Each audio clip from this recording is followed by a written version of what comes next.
บายดีพวกเฮานางสาวบรรดาเผาลาว2025โดยสำหรับน้องเอกก็รู้สึกเป็นเกียรติและก็ภูมิใจหลายเนาะที่ได้รับตำแหน่งนี้มาระยะเวลา1 ปีที่ผ่านมาน้องก็ได้เรียนรู้สิ่งใหม่ๆสิ่งต่างๆจากหมู่เพื่อนและก็จากกองเนาะได้รับภาระหน้าที่และบทบาทที่สำคัญที่ว่ากองได้มอบหมายให้อย่างเต็มที่โดยสำหรับน้องนั่นก็รู้สึกดีใจและก็ตื่นตันใจหลายเนาะอยู่ๆก็จะฮอด1 ปีแล้วนั่นก็ได้รับตำแหน่งมาน้องก็ได้เรียนรู้มาอย่างหลายๆอย่างได้ไปเฮ็ดกิจกรรมได้ไปเจอชนเผ่าหลายๆชนเผ่าโดยสำหรับฟ้าก็รู้สึกดีใจและเป็นเกียรติหลายได้รับประสบการณ์ใหม่ๆแล้วก็ได้เรียนรู้วัฒนธรรมของแต่ละชนเผ่าโดยสำหรับน้องแล้วน้องรู้สึกดีใจและก็ภูมิใจหลายที่ได้รับตำแหน่งนี้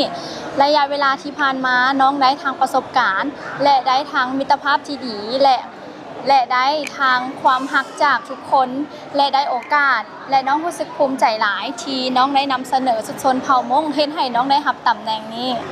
โดยสำหรับน้องเองน้องก็รู้สึกดีใจและก็ภูมิใจหลาย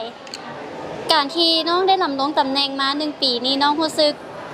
ได้ประสบการณ์หลายๆอย่างได้ความรู้แล้วก็ได้ออกไปต่างแขวงหลายๆอย่างโดยสำหรับน้องก็รู้สึกยินดีและก็ดีใจกับน้องนางสาวปี2026เนาะน้องๆก็เต็มที่และก็รู้สึกว่าน้องๆก็เก่งแฮงจึงได้รับตำแหน่งนี้มาโดย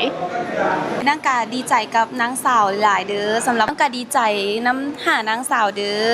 นางสาวทุกท่านก็คือเก่งหมดทุกคนเนาะนางก็ดีใจนำกับนางสาวทั้ง5ท่านโดยฟ้าก็อยากแสดงความยินดีให้กับนางสาวท็อป5เนาะอยากให้น้องๆเฮ็ดหน้าที่ให้สุดความสามารถแล้วก็สู้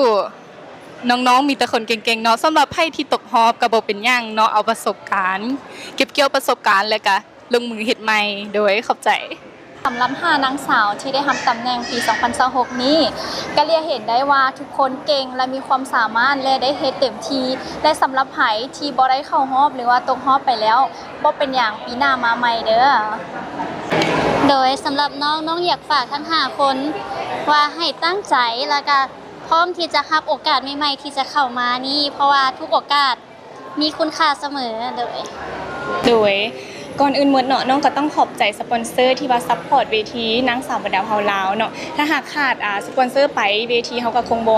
อลังการและก็ใหญ่ขนาดนี้และยังสามารถส่งเสริมแม่หญิงให้กล้าแสดงออกและกล้าแสดงความสามารถตัวเองเพื่อที่จะมาเผยแพร่วัฒนธรรมฮีตของประเพณีของชนเผ่าตัวเองนั่นเองโดยสุดท้ายนี้น้องก็ขอบใจทุกคนที่คอยซัพพอร์ตและเชียร์ฝากทุกคนฮักแพง